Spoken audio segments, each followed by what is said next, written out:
Hi, I'm Leonard Maltin, and I'm sitting here today with Andreas Deja, one of the star animators of the Disney animation renaissance, and also a great student and fan of animation. Yeah, it's always been important to me to study the old animation because you wanted to find out what made these films so great. So you just have to study them. But you've done that pretty intensely. There are many people who are fans of Disney animation, but if you're serious about it, if you want to do it yourself, you have to go in and look at the drawings and look at the film frame by frame and study the motion, see how they did certain things. What the increments were, you know, when Pluto lifts up a leg, how fast it happens and how he lifts it. It was it just makes for a fascinating study. Is that the best way to learn about animation, you think? To actually just watch it closely? It has to be part of your study. The most important thing is really to study life and bring your own life experience into your work, because you are an actor and you have to draw from what you know, what you've experienced. But the technique is another big important part of Disney animation, and that's where the studying comes in, looking at the old shorts and feature films. Pluto's one of the key Disney characters, one of the classic Disney characters. Pluto's not a real dog. He's not drawn as an anatomically correct dog would be. Would you explain what an animator has to do to make all of that work in harmony so that it's all happening simultaneously and it makes a funny or appealing piece of action? Pluto looks like a Disney cartoon character, but he has to behave like a real dog. So the animator is really faced with a challenge, taking that simple anatomy that Pluto has. He's not bogged down with bones and muscles and all of that. He looks very simple, but he has to behave like a dog. So you have to go out and watch dogs and see how they jump and how they sit down and how they get up and how they bark, because that all has to be in the animation. And how they sniff. And how they sniff, of course, and yawn, all of those things. Have you ever drawn Pluto? I animated Pluto in a little section at the beginning of The Prince and the Pauper, which was a featurette we did years ago. And Mickey and Pluto and then Goofy joined them later on. We're just dreaming about what it would be like to be rich and have all this food, and we did a whole song sequence, and Pluto was involved, and it was just fun animating him.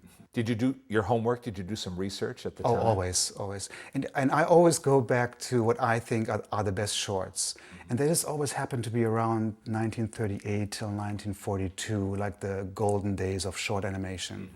I really like a short called Bone Troubles, when Pluto finds himself being chased by the villain Butch, this bulldog, and he ends up in a carnival. And he looks at his mirror image, all these funky mirrors and all these reflections are just distorted. When I was a kid, I thought that was the funniest thing ever. Well, I think we've talked enough about Pluto. I'd like to see Pluto. Would you show me how you approach drawing Pluto at your drawing board? Sure. Okay. Let's walk over there. So, your workplace, your home. This is it. So, if I said to you, draw me Pluto, how do you start? Is it true that those old characters all start with a circle? It is totally true. Really? It's a myth, but it is totally true. The thing is, I still start with the head, just to say this is where the skull will be, and you add on details in the body after that. And then Pluto has big eyes, and very expressive. And the brows are very important too, aren't they? They are, because they change. You know, of course, if he's angry, they would come way down. If he's sad, they would bend a certain way. And then I would go over here and do his nose.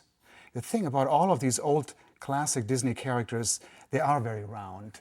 So you don't have any sharp corners. It's not really a graphic style. It's just a very sculptural, simple style. And just like Goofy, he has his bump on his head. I don't know why, but it looks good. You know, and let's have it open his mouth and maybe his tongue hanging out. That tongue is very expressive too. Tongue. And very typical of dogs to do that. And then I would say, okay, let's have him sit. And again, look at the simplicity of his body. It's just a big sausage, really, without a lot of anatomy and complications in it. Of course, he has to have his tag.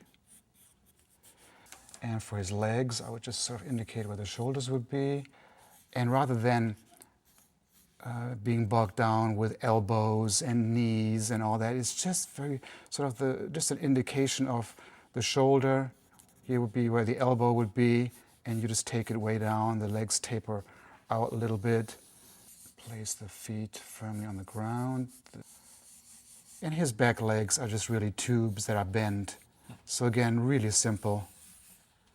This is from they used to call rubber hose animation, right? Right, it's very simple. I mean, just so you can focus on the acting. And even though you have to also understand that the animators then weren't that sophisticated with that draftsmanship yet. You know, they learned all that later when they started on the features. But the shorts were handled very simply. And even his toes, just round forms, little black toenails and round toes. So again, I don't really think he looks that much like a realistic dog, but he certainly feels like one and acts like one. You can see, you can actually get a sketch of Pluto down pretty fast because of the lack of detail, because he's so simple. So that's sort of in a very simple way would be Pluto. So that's our basic Pluto, but how would you change his expression?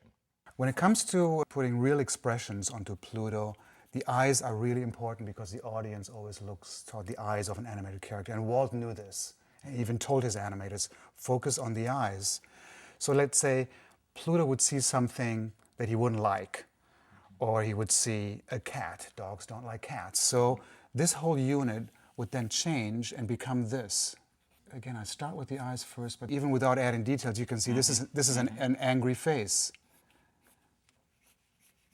And then, of course, you would take it a step further, and maybe he would growl. So then you would do this. You would add teeth, and so forth. But you really start with the eyes. If he's sad, there's another way of doing that. The eyes sort of are taking on a teardrop shape, such as like this. So maybe he's looking for sympathy from Mickey or something like that. You know, again, you can tell, you just draw the eyes, but you can tell already that there's something going on, some kind of emotion. And if I would take it again further, he would maybe be very bashful and do something like this. This could also reflect guilt. He has done something that he doesn't, that he knows he shouldn't have, you know. Animators' drawings are broken up into certain categories. One is called an extreme, and then there are poses along the way in a scene. What would be an example of an extreme? Let's say this would be part of an animated sequence. Then I would label this as my first key being number 1. And usually the keys are circled. So all the follow-up people know this is a key because I circled that number. And I would take another sheet of paper, and maybe I would have Pluto get up. So what that means is like this shape would have to change. This would be a little bit higher.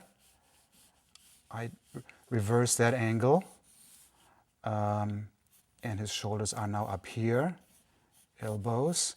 The feet would still pretty much be in place. I'm just going to do this very quickly without details. But when we flip those drawings back and forth, I think we're going to be able to see something happening. And then those knees would bend a little bit. The tail would do a different thing. I think by going down, it would do that. It would also reverse. And his head might be at this point over here. Maybe he would look more toward us as he's getting up.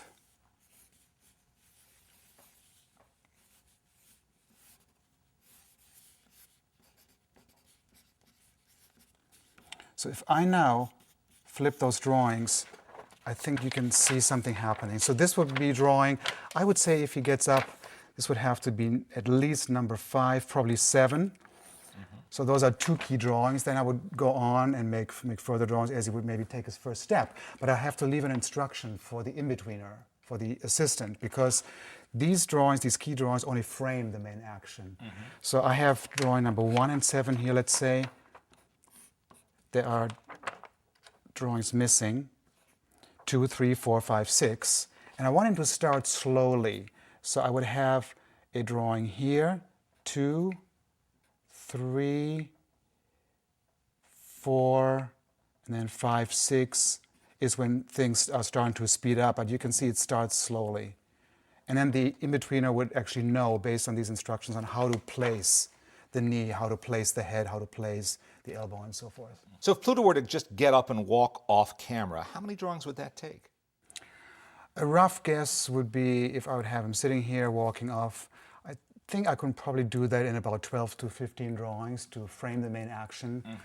And then the in-betweener would have to do, and then we time this, of course. It probably takes 21, 22, 23. It takes about 3 seconds. I would say I can do this in about 12 to 15 drawings, but those would be the main drawings. And then the in-betweener would do the in-betweens. So all put together, we would probably come up with about 75 drawings. Just to do a simple action like getting up and walking. It does add up. It is labor intense, but it's fun at the same time. And the thing is, what people don't realize, we don't count our drawings by the end of the day. We don't. I'm not thinking I have to do until 12 noon, 3, 4, 5, 6, 7 drawings. I'm just doing these drawings, and I'm trying to focus on what he's thinking. I have no idea by the end of the day or the month how many drawings I will have made. Well, you've been very generous, Andres. We really appreciate it. But I think Pluto's been a good sport too. Yeah, we should reward him with something. So there's still something missing when I look at this. Maybe we can throw him a bone. Just add his regular food dish, and if I remember, it even says his name. Just add a nice juicy bone in there. He's earned it. He has. And you have too. Thanks so much, Andres. Thank you for having me.